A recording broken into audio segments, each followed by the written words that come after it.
అదే ఎండిన భూమి అంటే ఎండిన భూమి మీద ప్రవాహ జలములను కుమ్మరించదును. దేవునికి స్తోత్రం. మరి ఆత్మలేక ఎండిపోయి ఉన్నావా? దేవుని దగ్గరికి రండి.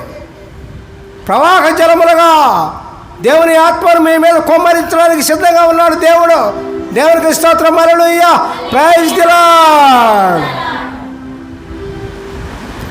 అదే కాకుండా నీ సంతతి మీద నీ సంతతి అంటే నీ కుమారులు కావచ్చు, నీ మనవలు కావచ్చు, నీ సంతానం ఎవరైనా కావచ్చు, కుమారులు కొడుకులు ఎవరైనా కావచ్చు, వారి మీద నా ఆత్మను కుమారించెదను.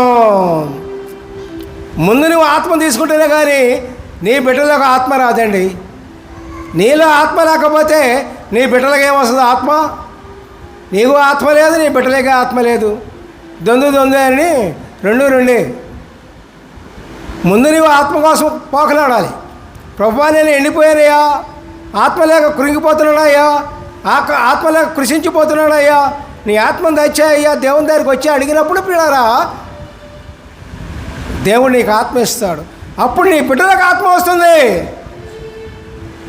బిడ్డలకు ఆత్మ వస్తుంది. బిడ్డలు అడక్కపోయినా దేవుడు ఆత్మ ఇస్తాడు. ఇది ఒకటి గుర్తుంచుకోండి.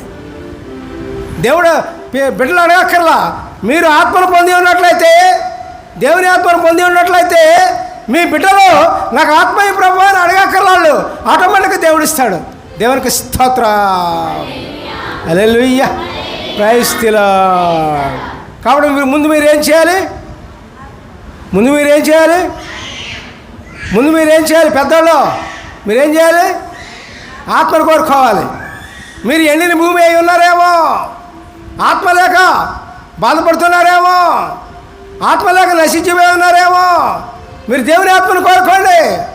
అప్పుడు మీ బిడ్డలకు దేవుని ఆత్మ నీకు ఇవ్వడానికి సిద్ధంగా ఉన్నాడు ఆయన. తర్వాత నీకు పుట్టిన వారిని నేను ఆశీర్వదించదను. హల్లెలూయా.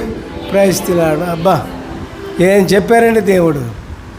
దేవుని ఆత్మ ఎప్పుడైతే ఉంటుందో, మనం ఎప్పుడైతే దేవుని ఆత్మను కోరుకుంటామో ప్రియులారా, మరి మీ బిడ్డలకు దేవుని ఆత్మని ఇవ్వటమే కాదు, ఆ బిడ్డలను కూడా దేవుడు ఆశ్రయిస్తారు. దేవునికి స్తోత్రం. హల్లెలూయా.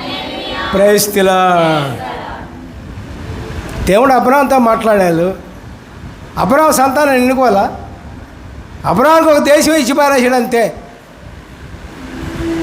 అబ్రాహాముకు ఒక దేశం, వాళ్ళ సంతానం ఒక దేశం ఇచ్చేసాడు.